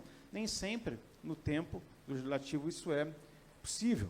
Né? Então, quando o legislador constrói um regramento a partir dessa dinâmica toda, o entendimento nosso é que isso traz segurança jurídica para investimentos que são de 25, 30, 40 anos, a depender de cada projeto. Entendo que eu diria que esses são 2 aspectos aí primordiais dentro dessa dinâmica de interação nossa com proposições legislativas. Né?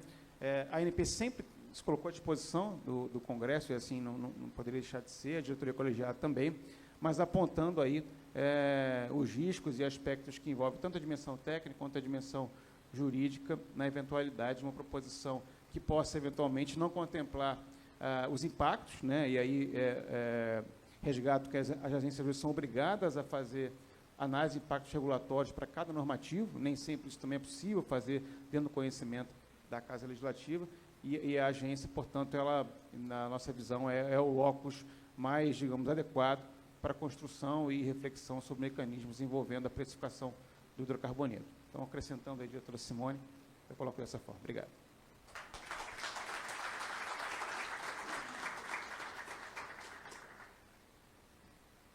Diretora, superintendente, muito obrigado pelas esclarecedoras informações. Eu vou mover adiante rapidamente.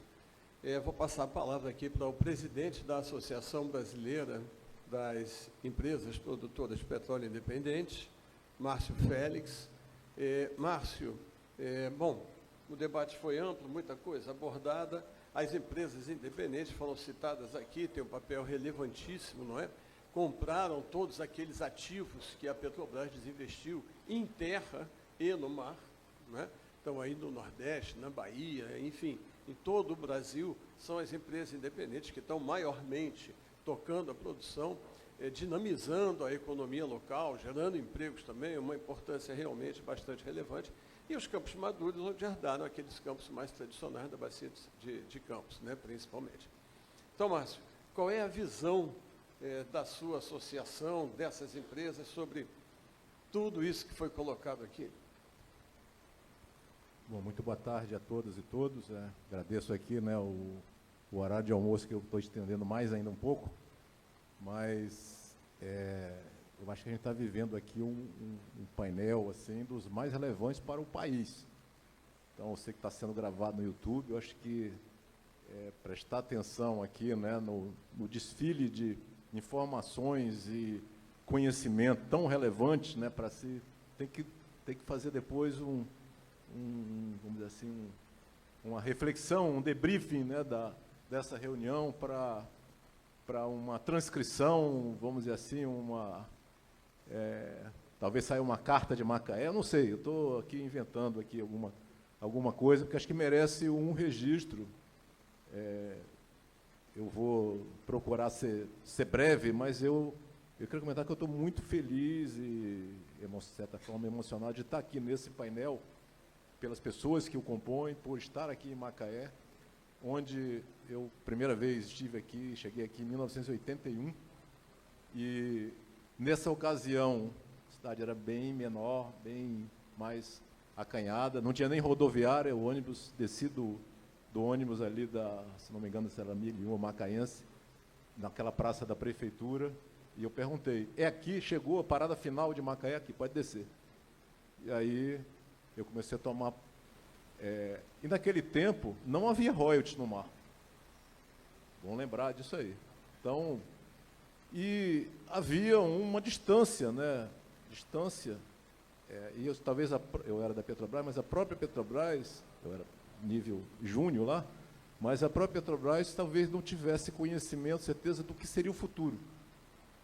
Hoje, passados 50 anos da descoberta, né, 40 e tantos, 48 do início da produção, a gente sabe que tem muito mais tempo pela frente, pela reserva que tem. Então, minha primeira agonia, secretário Rodrigo, aqui, a primeira coisa aqui, com o mapa que o sargento mostrou, e olha, não tem ninguém, a Petrobras tem pessoas brilhantes, mas não tem nenhuma pessoa melhor que eu conheça no mundo para administrar a bacia de Campos como o sargento.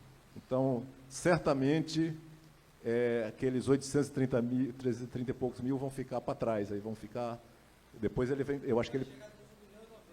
Sim, depois eu vou dizer a modesta contribuição das independentes mas, então, assim, a gente tem ele mostrou um mapa do Tesouro, mas o mapa do Tesouro é muito maior do que esse, pelo que foi falado por cada um, ou por cada um aqui tem para contribuir. Assim, quais são os projetos das empresas independentes? Quais são os projetos aqui em Macaé, né? O offshore está lá, mas assim, quais projetos tem aqui em Macaé? Tem leilão em março, tem as térmicas estão estabelecidas, tendo ou não tendo leilão, ou tendo FOT, não tendo FOT, vão chegar aqui, como o prefeito falou, mais de 50 milhões de metros cúbicos por dia, o projeto Raia, Manta e Pintada vai entrar em operação, já vai ter um processamento de gás na plataforma inicialmente, vai chegar aqui, mas vai ter um segundo tratamento aqui, não sei, aí, em sinergia com Cabiúnas. E esse gás, como o gás de Sergipe, diretora Simone, ele vai chegar, e a diretora Simone é um dos símbolos do gás do Brasil, né? Então, primeiro contato meu no Ministério da Energia, depois de ser sabatinado pelo ministro, pelo secretário executivo, fizeram uma pergunta que eu não estava preparado para responder. Um dia que eu disseram assim, a Petrobras está vendendo os ativos de transporte de gás. O que você, como secretário, vai fazer? Porque não tem regra para isso, está solto. Passar um monopólio estatal para uma empresa privada, então você... Aí, olha, converse com a Simone. Aí eu fui, conheci a Simone, aí eu falei, Simone, tem alguma iniciativa do gás? Não, tem o GT, portaria, deu um nome lá comprido lá. Eu perguntei, mas não pode botar um nome de fantasia nesse GT? Aí eu, assim, via o conhecimento enorme que tinha e a combatividade dela, né? Até acho que chamei ela umas vezes de sertaneja, né? Mas ela às vezes não gostou, ficou mais brava ainda comigo. Mas o sertanejo, porque eu também tenho origem, raízes nordestinas de mãe e pai, Bahia e Rio Grande do Norte. Então eu li lá os sertões, né? Então o Euclides da Cunha dizia, o sertanejo antes de tudo um forte, né? Então eu digo a sertaneja antes de tudo uma forte, né? Então, embora não seja sertaneja ao pé da letra, né? Porque é do litoral, né? Mas enfim. Mas então assim, a história aqui, né? O Bruno Caselli aí, que também já esteve na posição de diretor-geral da ANP, né, não é isso? Então, tem 20 anos na agência, que é a safra de ouro aí, né, que, tanto dos concursos, né, tanto no poder público, na federal, como na agência, né, está se comemorando esses 2005, né, acho que foi o ano desses concursos aí, que entrou uma safra maravilhosa. Então, com que propriedade a Simone e o Bruno descreveram a situação, como eu estive presente em audiência pública no Congresso, não sei se foi no Senado ou na Câmara, mas a diretora Simone foi bastante, vamos dizer assim, desafiada, de uma forma muito dura, e ficou firme ali. Saiu o resultado, né? Esse projeto de lei, que está aí agora de novo, ele já foi apresentado nessa ocasião, como uma forma, eu entendi como uma forma de dizer, ANP, acelera o passo. Precisa disso aí.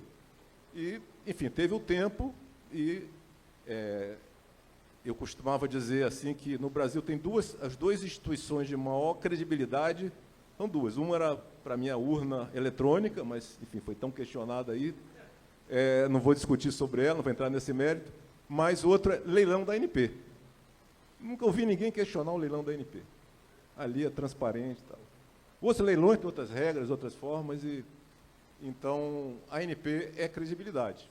Então, esse trabalho que foi feito, demorou de 98, né, do decreto 2.745 até 2017, foram 19 anos sem mexer nesse negócio. O negócio estava adormecido.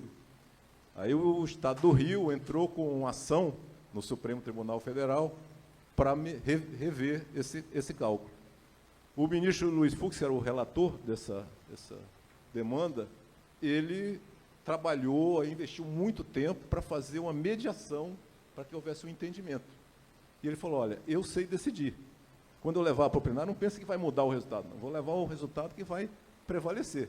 Então, se eu decidir, um ou outro pode não gostar. Então, eu sugiro que vocês se entendam.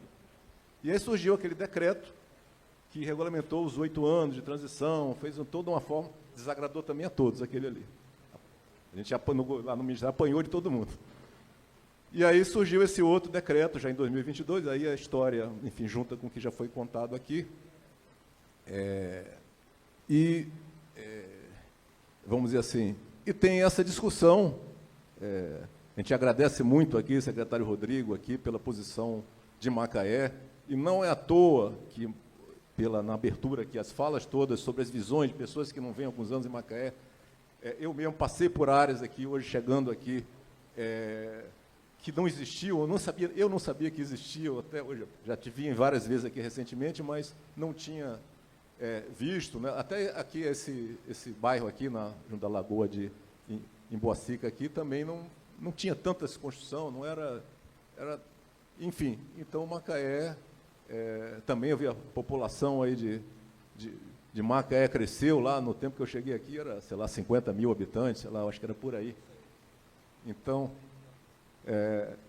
uma transformação muito grande, mas, assim, a grande questão é que não havia futuro. Então, qual era a equação de Macaé nessa época, lá dos anos 80?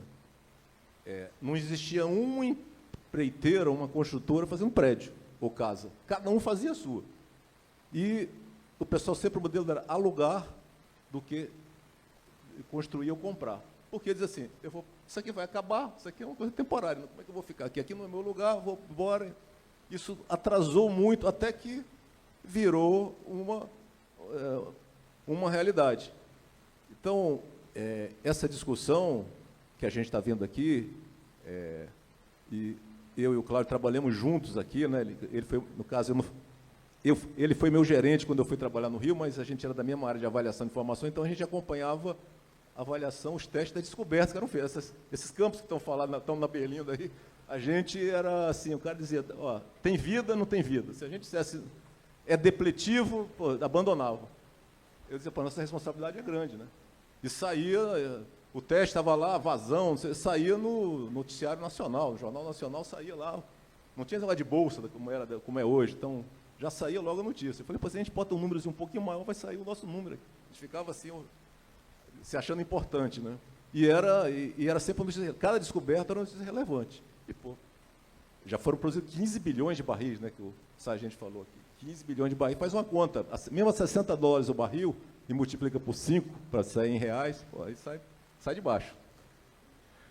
Então, assim, eu vejo, assim, minha agonia como ter um mapa que a gente coloque os outros projetos, porque poucas pessoas estão até visualizando o mapa e com a visualização do mapa, e aí eu vou complementar aqui as empresas independentes, durante um período aqui, Macaé e outras cidades do petróleo do Brasil ficaram assim numa certa crise de autoestima, numa tristeza, um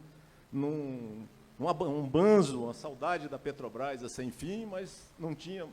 Então,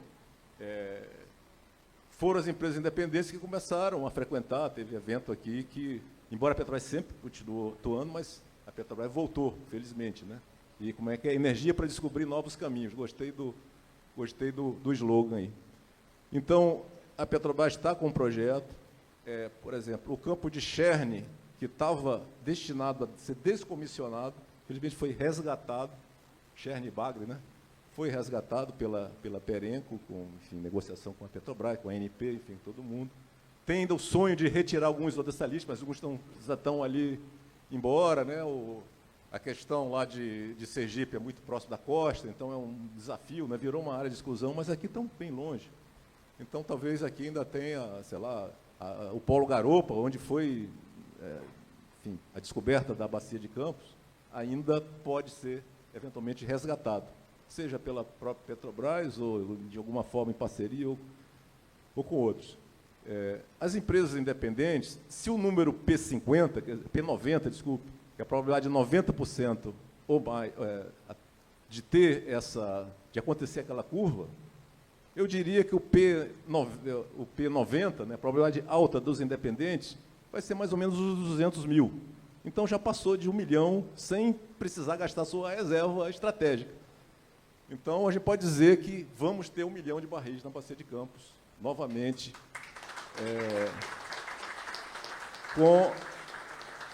com a soma de esforços, né, as empresas independentes, algumas são associadas ao mesmo tempo à IBP, à BPIP, então não vou nem citar nome, não tem... Mas, assim, as empresas independentes no Brasil têm um maior número de concessões. Porque tem as concessões... A maior parte das concessões de terra estão nas empresas independentes. A Petrobras ficou só com 2 áreas, uma na Bahia e outra no Amazonas.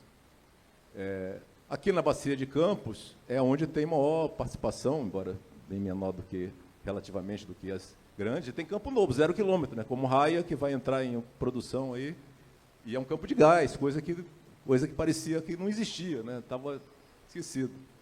Para citar um exemplo de empresa independente, que vai fazer uma coisa diferente, conectar um campo de Oahu, que foi descoberto há 20 anos, quando o pessoal estava fazendo um concurso aqui, esse campo foi descoberto.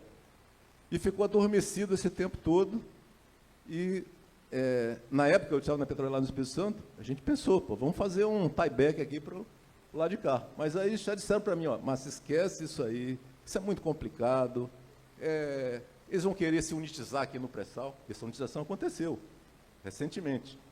Entendeu? Então, vão atrapalhar. Deixa isso, tem muita coisa para a gente fazer, deixa isso para lá. E aí, a coisa que parecia muito mais difícil foi, no caso da PRIO, criar um cluster e trazer um campo que está, Bacia de Campos, no litoral do Espírito Santo, para enfim, uma plataforma de frade, outro nome agora, que está no Rio de Janeiro. Então, durante muito tempo, a Bacia de Campos Capixaba e a Fluminense, chamar assim, ficaram uma de costa para a outra. O desenvolvimento de tudo que aconteceu no Espírito Santo foi para a planta de processamento lá e os outros para cá. Mas, na época, eu tentei trazer, era mais fácil, eu disse, vou levar para Cabiúnas. O pessoal, você está pensando o quê? Chegou agora no jogo, vai querer... Não tem lugar para você, se vira. Tá? Então, está na hora de pensar também em juntar a infraestrutura marítima de gasodutos, que isso vai aumentar a competitividade. Macaé tem essa centralidade, vamos dizer assim, é uma cidade aprazível, tem praia, tem montanha, enfim, tem Natal, que é uma espécie de extinção no Brasil também, Natal, você não vê decoração em lugar nenhum, né? Parece que, não sei se estão economizando ou ficou meio...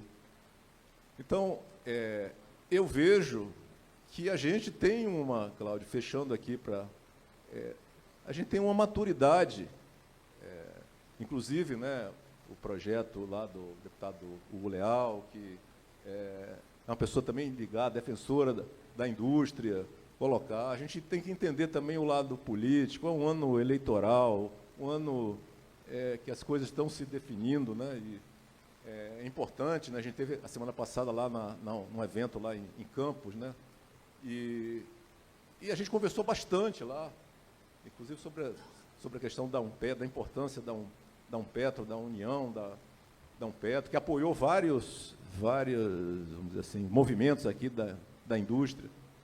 E, então, eu sou confiante que a gente vai ter um crescimento significativo da produção. Essa decisão da Petrobras de tornar aqui um centro de excelência em Campos Maduros, até para o futuro próximo do pré-sal. E tem que lembrar também que aqui também tem pré-sal, no Bacia de Campos também tem pré-sal, e se produz do pré-sal. É que o pré-sal ali, clássico da Bacia de Santos, virou como se fosse o filé mignon, mas o pré-sal, aquela figura lá, que para mim não é uma picanha, é uma baleia, mas cada um vê de um jeito, aquela figura geométrica, ela é também um desafio regulatório, um desafio legal, porque ela impede, por exemplo, se a PRIO não fosse dona do campo de Uaru e de Frade, ela não conseguiria. Se lá não fosse concessão, não teria como. Se fosse partilha, licitar uma área em partilha. Então, são regras diferentes de participações governamentais. Então, acho que a gente tem que ter segurança e tranquilidade, e Macaé, e esse evento aqui, tem um papel fundamental em garantir a segurança jurídica. O Brasil nosso tem tantos desafios, tem tanta necessidade de empregar pessoas, de atrair. E aqui, essa informação, né, geração de emprego per capita, é muito relevante. E está não só a indústria do petróleo associado, mas também, para não falar do número só daqui do norte de Macaé, do norte fluminense, por exemplo, o Rio Grande do Norte é o único estado do Nordeste que tem mais emprego de carteira, emprego, enfim, formal, do que Bolsa Família. E o jornal lá do local publicou lá uma reportagem, não falou nada do petróleo. Não tinha nada a ver com o petróleo. Eu perguntei, vem cá, e o petróleo? Não, pô, é fundamental, por que não fala? Então, assim, essas informações são relevantes e fazem com que, talvez, a tentação de ter uma arrecadação maior no curto prazo, mas abrir mão do futuro e decisões. Uma postergação de investimento de 1 ano, 2, 3, ela tem um custo muito maior do que isso. E aqui tem um cenário, felizmente, de produção crescente de novo. Então, eu agradeço a oportunidade aqui.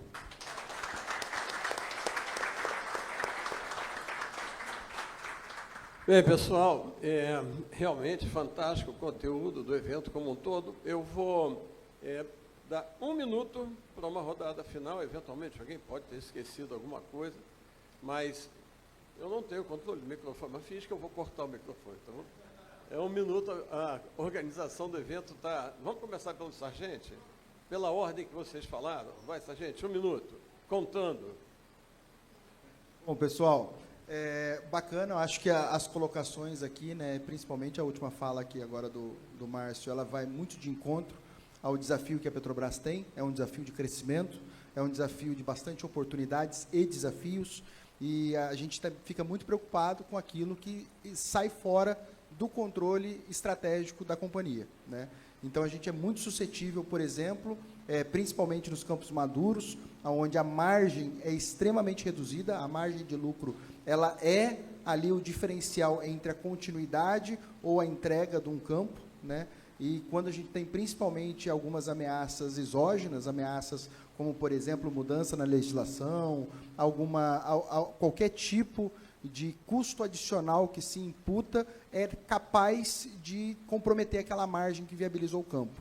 Então, aqui o grande aprendizado, e o aprendizado que a Petrobras está vivendo agora nos campos maduros, é justamente trabalhar com margens extremamente apertadas e suscetíveis, inclusive, a influências de agentes exógenos que não dão para ser absorvidos tão tranquilamente como as produções de Búzios, Tupi, as grandes produções do pré-sal conseguem. Então, acho que esse seria um ponto bastante incomum aqui na nossa fala. Eu acho que é algo realmente impactante para a gente e que pode colocar todo esse plano estratégico em risco, né, com uma mudança. Obrigado. Obrigado, sargente. Vamos aqui para o Rodrigo. Calma, diretora. Vamos aqui para o Rodrigo. Queria deixar aqui, esqueci sim de falar, 17, 18, 19 de março de 2026, Macaé Energy, aqui nessa cidade, que é o maior hub de óleo e gás e energia do Brasil, com toda essa infraestrutura aí. Existiu um evento chamado Brasil Offshore, se eu não me engano, o terceiro maior evento de óleo e gás do mundo, e nós estamos reconstruindo ele já num tema Macaé Energy. Contamos com todos vocês, está aberto, e que ajudem a compartilhar. No centro de convenções, investimos 70 milhões, é o terceiro maior centro de convenções do estado, está super preparado, vamos crescer, encher aquele pavilhão lá, Márcio, de novo, e fazer um grande evento. Então, 17, 18, 19 de março, abrindo a rodada de eventos do óleo e gás no Globo, em Macaé, vamos cuidar disso. Para a Sargente, para a Petrobras, com toda essa infraestrutura aplicada, e a gente fica feliz, e passou aí pela sua fala, vamos voltar agora para tirar mais 17%, porque eu acho que vocês tiraram 17% desse óleo em 50 anos, vamos tirar mais 17%, vamos crescer isso e alongar. Para a Macaé só interessa, eu acho que para o povo brasileiro, para a região, alongar a vida, a exploração, comungo com a fala da presidente Magda, até a última gota de óleo, porque é ele que vai financiar a transição energética. Então, Macaé está à disposição, fazer um chamamento, estou vendo o João aqui, um grande parceiro, os secretários executivos têm uma responsabilidade gigante com os seus prefeitos, com os seus governadores, com o seu presidente, que é orientar para que não tenha muita atrapalho. Governo eficiente não é governo que não atrapalha, é governo que fomenta. E nós temos essa missão de orientar os nossos prefeitos, o nosso governador e o presidente da República. Diretora Simone, por favor. Obrigada, Cláudio. Uma vez mais agradeço aqui a hospitalidade da cidade de Macaé. Macaé, já posso dizer que é o meu segundo endereço no Rio de Janeiro, que é a segunda vez este ano que estou aqui. Estive em março no evento organizado aqui pela cidade, onde foi anunciado esse novo desafio do início do ano que vem. Espero receber um convite, porque a minha mãe não me deixa para lugar nenhum se eu não for convidada, tá, Rodrigo? Então, tem que mandar um convite, que se minha mãe souber que eu fui para algum lugar sem ser convidada, eu estou frita. Mas eu fico muito orgulhosa de estar aqui. Eu acho que quanto é importante o compromisso, como eu comentei, dos gestores públicos. A agência ela olha com muita responsabilidade seu papel de previsibilidade de segurança jurídica. E quando a gente olha ali os objetivos tangíveis, né, da regulação que a gente faz, esses objetivos eles se traduzem aí em elementos. Eu até estou usando aqui uma apresentação que a gente sempre faz um pouco para não esquecer de todos eles, né? Então, o primeiro objetivo tangível, que foi objeto da nossa conversa, são as participações governamentais. O segundo é todo investimento em pesquisa, desenvolvimento e inovação. Talvez não esteja ao conhecimento de vocês, mas hoje, entre 70% e 80% do investimento que é feito em pesquisa, desenvolvimento e inovação é oriundo da indústria do petróleo e gás natural, por meio da sua cláusula de P&D. Tivemos ali no dia 5 de dezembro o nosso prêmio NP, que costuma-se dizer que é o Oscar da indústria. Então, isso demonstra a importância dessa atividade. Nós vamos continuar, como bem trazido pelo Márcio, a manter a regularidade nos nossos leilões, hoje traduzidos pela oferta permanente, e a gente tem trabalhado continuamente na melhoria desse instrumento. Abrir e expandir o mercado de gás é um objetivo estratégico da ANP, que se consolida a partir de 2016 com Gás para Crescer, passa pelo novo mercado de gás e hoje está no gás para empregar. E quando eu olho para o mercado de gás, um efeito indireto é aumentar a produção de GLP. O Brasil ainda é um grande importador de GLP, 27% do nosso gás liquefeito de petróleo, gás de botijão, ainda é importado, e é o combustível social, porque ele está em 91% dos lares brasileiros, 48% desses lares comandados por mulheres que sozinhas lidam com as suas famílias e são a população mais exposta aos riscos da pobreza energética. Então, um objetivo que talvez não apareça para nós de forma tão clara é fundamental, porque a expansão do mercado de gás natural no Brasil também se consolidará com a nossa autossuficiência em gás de botijão. O desenvolvimento de novas cadeias de valor, a rodada de negócios mostra que a gente falar da indústria de petróleo e gás é também falar de conteúdo local, política regulada pela ANP, e toda a política de novos fornecedores é fundamental. E, por fim, a gente sabe que nós estamos regulando uma indústria que gera emprego e renda. Então, pensando nisso tudo, eu só quero renovar o nosso compromisso com a permanente continuidade dessa atividade, porque a gente realmente acredita que o futuro vai ser um futuro de baixo carbono, mas não vai ser um futuro sem hidrocarbonetos. E todas as revoluções energéticas que nós vivemos, né, ao longo da humanidade nunca foram revoluções de efetiva substituição dos energéticos. Se não fosse assim, a gente não tinha ainda a lenha, a gente não tinha ainda o carvão. Mas, sobretudo, são revoluções de adição energética. E por isso que a gente tem um combustível do futuro, por isso que, possivelmente, essa indústria é a que irá financiar, por várias razões, um futuro de baixo carbono, um futuro onde as mudanças climáticas sejam mitigadas. E queria, por fim, desejar a todos aí um Feliz Natal, um ano de 2026 um pouquinho mais sossegado, porque 2025 parece um ano que nunca vai acabar. Eu quero lembrar todo mundo, só vai acabar o ano, não vai acabar o mundo. Feliz Natal, pessoal. Márcio Félix, a sua palavra final. Oh, desculpa, Bruno. Não, só colocar a superintendência como área técnica aí à disposição da Prefeitura de Macaé. Qualquer questão que envolva royalties, participação especial, a gente está lá à disposição, costumamos atender prefeitos aí do Estado, fora do Estado, então reforçar aí que a equipe técnica está à disposição da Prefeitura para o que for necessário.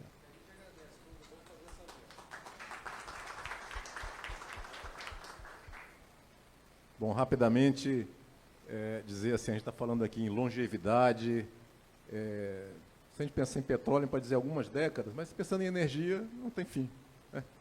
Então, a gente precisa atrair mais jovens para essa indústria.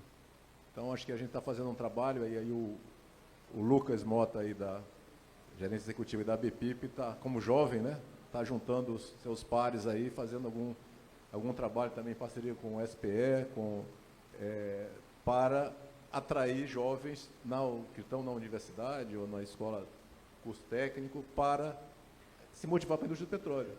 Porque quando ele estava na indústria, quando ele estava estudando e eu estava no ministério, ele mandou uma mensagem pelo LinkedIn e falou assim, olha, essa indústria tem futuro, eu estou vem fazer uma palestra aqui na Universidade Federal de Campina Grande. Eu acabei não indo, né, mas fui depois.